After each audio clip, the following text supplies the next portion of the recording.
Good evening, y'all. I'm coming to you much earlier today. Don't even have the windows open because it's still light out. What? No lamp on today. Because I want to watch a movie after this and figured if I went ahead and did it, then I'd have more time to watch the movie. So anyway, we are on getting very, very close to the end of Alice's adventures through the Looking Glass. I think this will be our penultimate chapter, or, well, there's 12 chapters total, but 2 of them are, like, ridiculously short on purpose. This chapter, however, is very long. It's the longest one, I think, in the book, and so I'll see how we're going. If it looks like I have a stopping point in the middle that I might take if it looks like it's going on for a while, and we'll just finish it tomorrow, because tomorrow would be short regardless. But anyway, like I said, we're down close to the end, so the only thing I would say is I am looking at some options for the next one after this. I might, put them in the comments later, and you can let me know if you have any preferences. But anyway, I'm going to get right into it. So, our last chapter, Alice had met up with a white knight who had lots of interesting things to say, and he kept falling off of his horse. But in any case, Alice finally crossed the final brook and found a golden crown on the top of her head, which means that she is finally a queen. So that's exciting. Oh, I just lost my place. Hold on, where is it? There it is. Right. So, we are on Chapter 9. Queen Alice. Well, this is grand, said Alice. I never expected I should be a queen so soon. And I'll tell you what it is, your majesty, she went on in a severe tone. She was always rather fond of scolding herself. It'll never do for you to be lolling about on the grass like that. Queens have to be dignified, you know. So she got up and walked about, rather stiffly just at first, as she was afraid that the crown might come off. But she comforted herself with the thought that there was nobody to see her. And if I really am a queen, she said as she sat down again, I shall be able to manage it quite well in time. Everything was happening so oddly that she didn't feel a bit surprised at finding the Red Queen and the White Queen sitting close to her, one on each side. She would have liked very much to ask them how they came there, but she feared it would not quite be civil. However, there would be no harm, she thought, in asking if the game was over. Please, would you tell me, she began, looking timidly at the Red Queen. Speak when you're spoken to, the Queen sharply interrupted her. But if everybody obeyed that rule, said Alice, who was always ready for a little argument, and if you only spoke when you were spoken to, and the other person always waited for you to begin, you see nobody would ever say anything. So that— Ridiculous, cried the Queen. Why don't you see, child? Here she broke off with a frown, and after thinking for a minute, suddenly changed the subject of the conversation. What do you mean by if you really are a queen? What right have you to call yourself so? You can't be a queen, you know, till you've passed the proper examination. And the sooner we begin it, the better. I only said if, poor Alice pleaded in a piteous tone. The 2 queens looked at each other, and the Red Queen remarked with a little shudder, She says she only said if. But she said a great deal more than that, the White Queen moaned, wringing her hands. Oh, ever so much more than that. So you did, you know, the Red Queen said to Alice. Always speak the truth. Think before you speak and write it down afterwards. I'm sure I didn't mean, Alice was beginning, but the Red Queen interrupted her impatiently. That's just what I complain of. You should have meant. What do you suppose is the use of a child without any meaning? Even a joke should have some meaning, and a child's more important than a joke, I hope. You couldn't deny that, even if you tried with both hands. I don't deny things with my hands, Alice objected. Nobody said you did, said the Red Queen. I said you couldn't if you tried.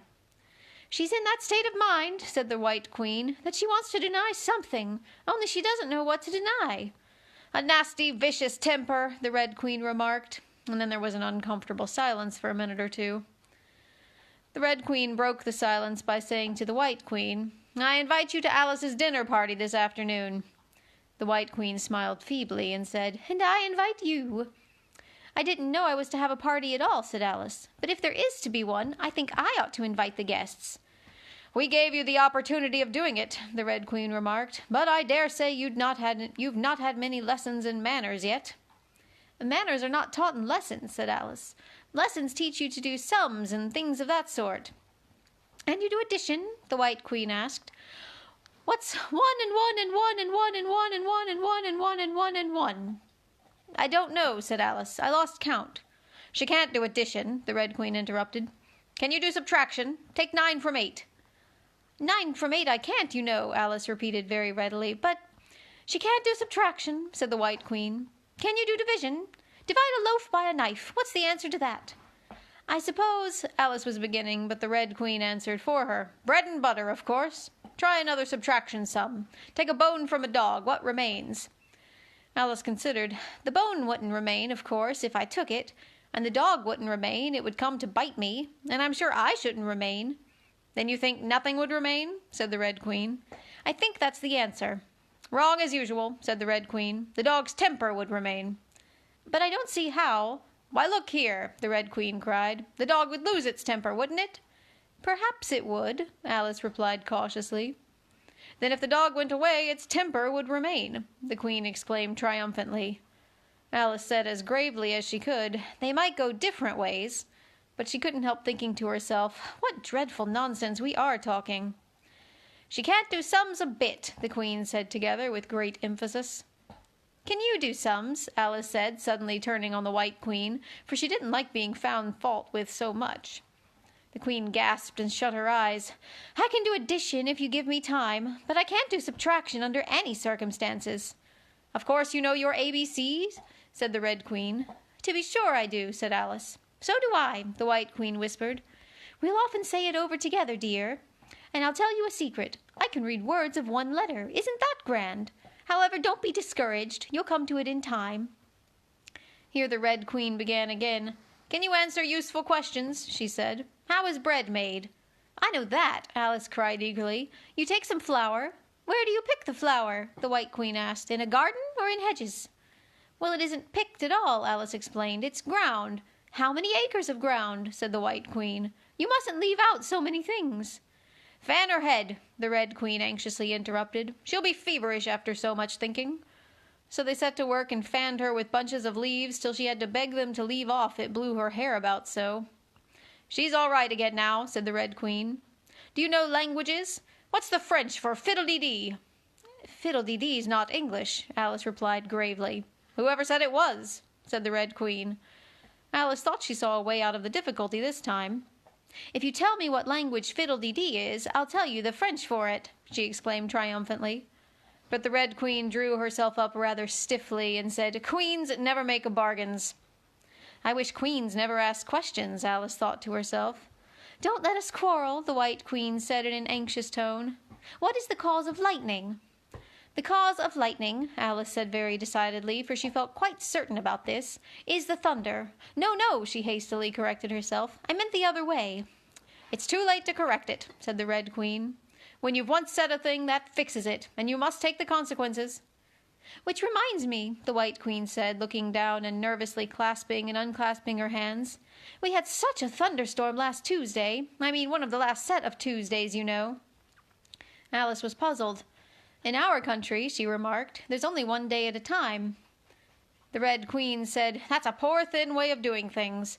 Now here we mostly have days and nights 2 or 3 at a time, and sometimes in the winter we take as many 5 nights together, for warmth, you know." "Are 5 nights warmer than 1 night, then?" Alice ventured to ask. 5 times as warm, of course." "But they should be 5 times as cold by the same rule." "Just so," cried the Red Queen.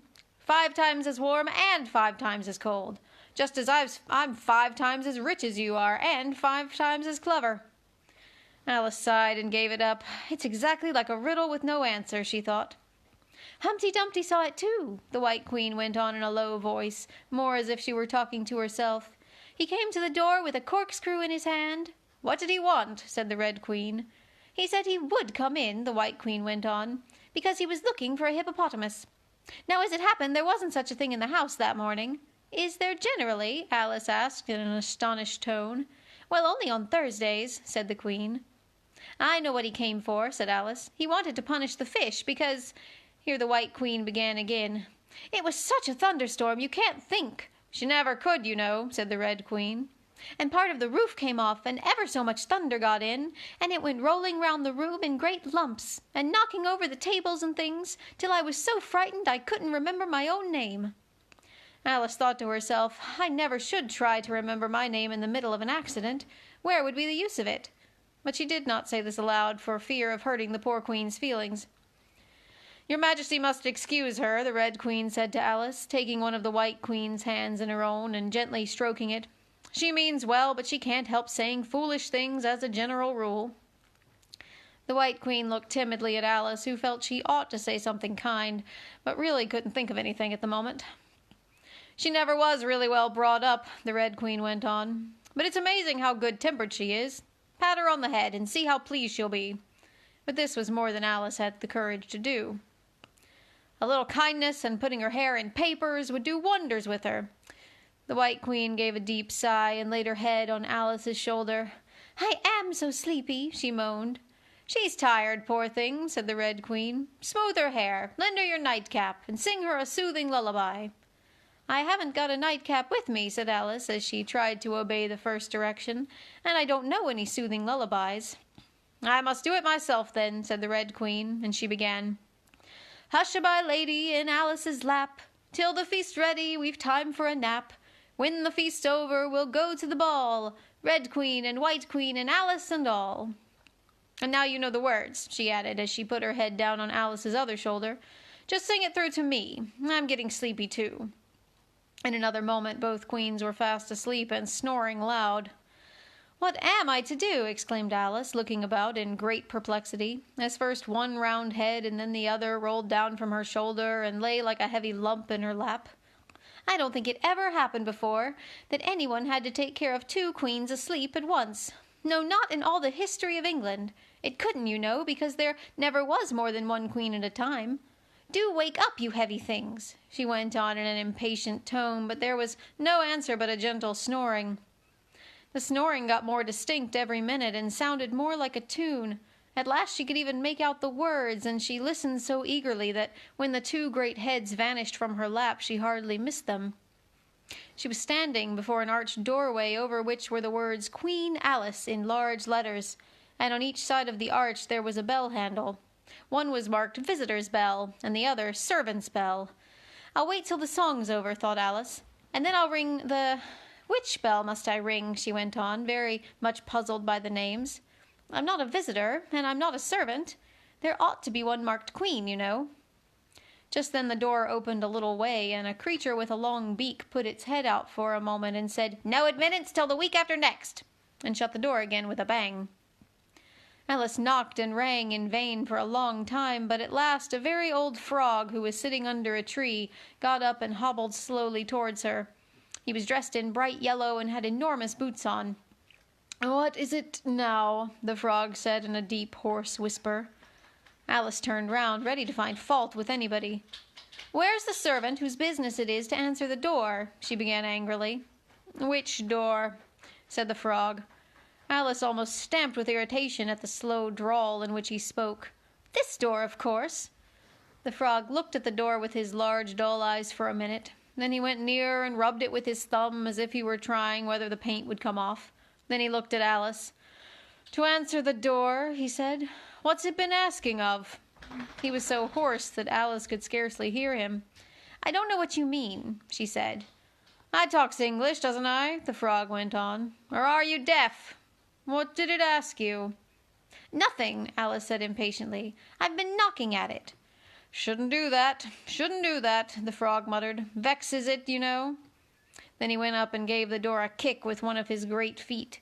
You let it alone, he panted out as he hobbled back to his tree, and it'll let you alone, you know.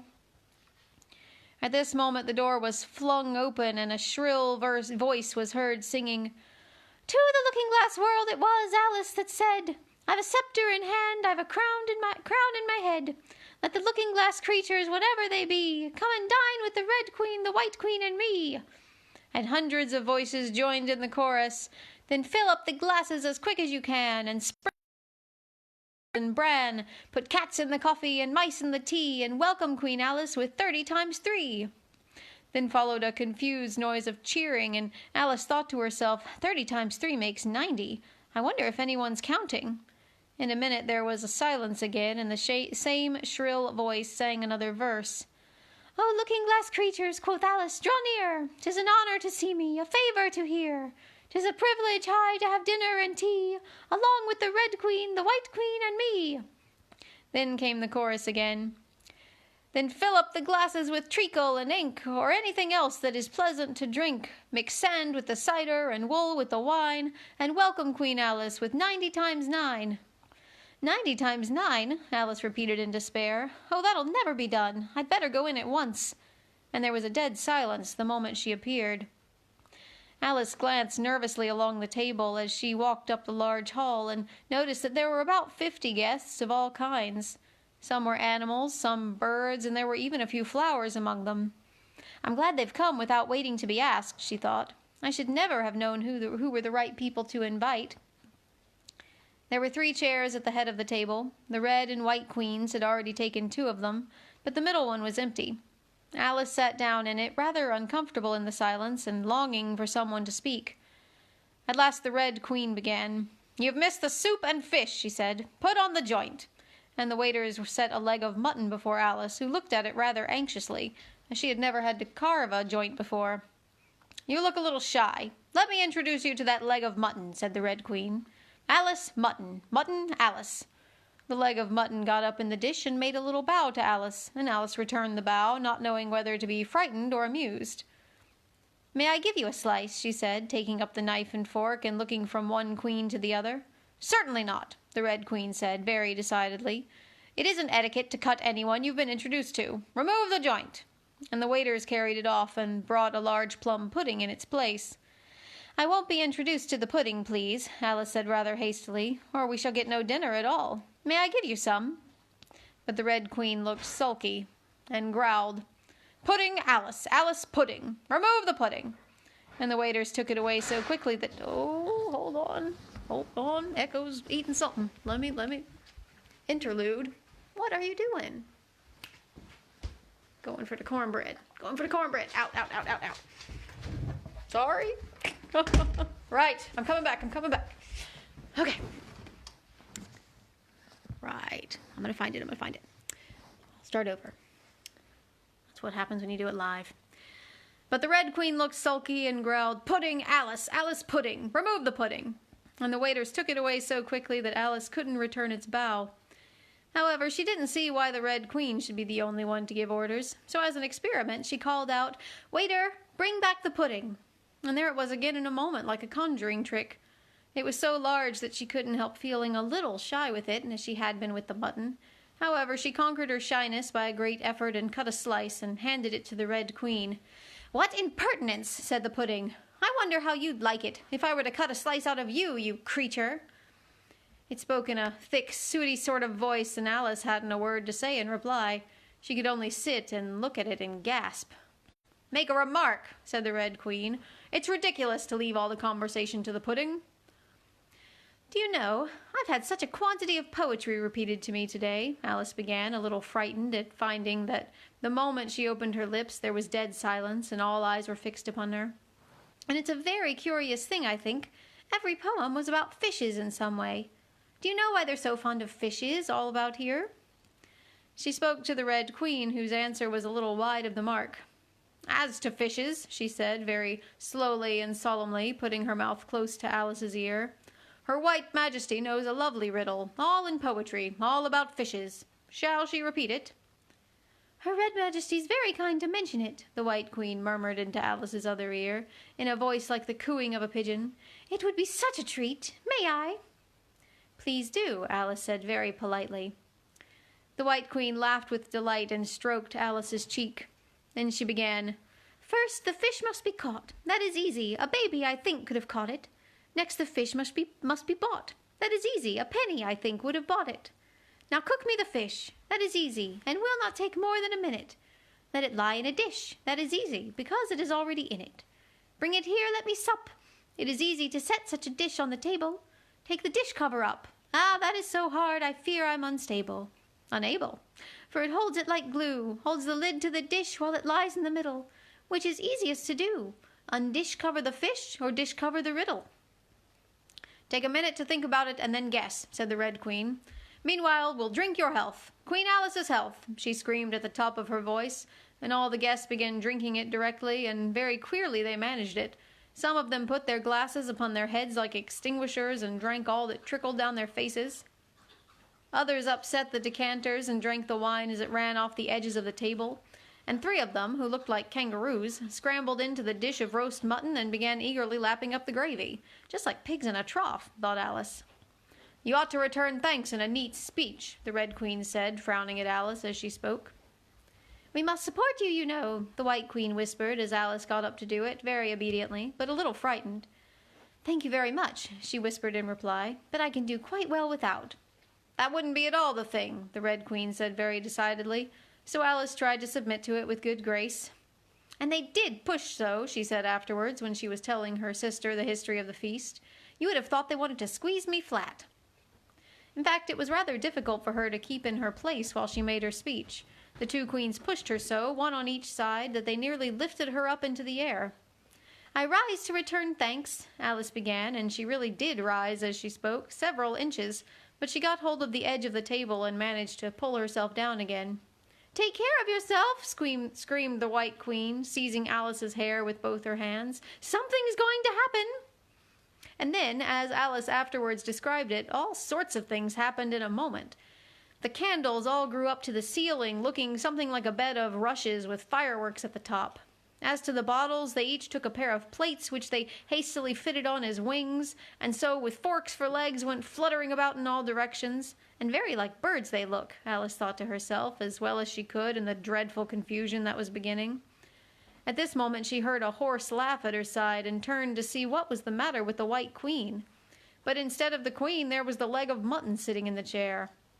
Here I am, cried a voice from the soup tureen, and Alice turned again just in time to see the Queen's broad, good-natured face grinning at her for a moment over the edge of the tureen, before she disappeared into the moment to be lost. Already several of the guests were lying down in the dishes, and the soup ladle was walking up the table towards Alice's chair and beckoning to her impatiently to get out of the way. I can't stand this any longer, she cried as she jumped up and seized the tablecloth with both hands. One good pull, and plates, dishes, guests, and candles came crashing down together in a heap on the floor. And as for you, she went on, turning fiercely upon the Red Queen, whom she considered the cause of all the mischief. But the Queen was no longer at her side. She had suddenly dwindled down to the size of a little doll, and was now on the table merrily running round and round after her own shawl, which was trailing behind her. At any other time Alice would have felt surprised at this, but she was far too much excited to be surprised at anything now. As for you, she repeated, catching hold of the little creature in the very act of jumping over a bottle which had just lighted upon the table, I'll shake you into a kitten, that I will. Oh, and that's the end of chapter 9. Not too long, but very convoluted, as are most of the chapters in this book. But, it's interesting. So yeah, there you go. She's in the middle of all this chaos, and I guess tomorrow we'll find out how the book ends. It's very much like the last one ended, just to give you a hint. And yeah, sorry for the interlude where I had to go chase Echo down because I didn't want her to get my cornbread. But, it's okay. It all worked.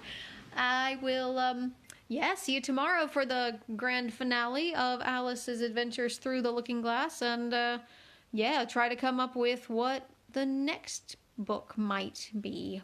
As always, leave any thoughts in the comments. Otherwise, I'll come to you with some later. Very good. I will see you all later. Have a good one. Bye-bye.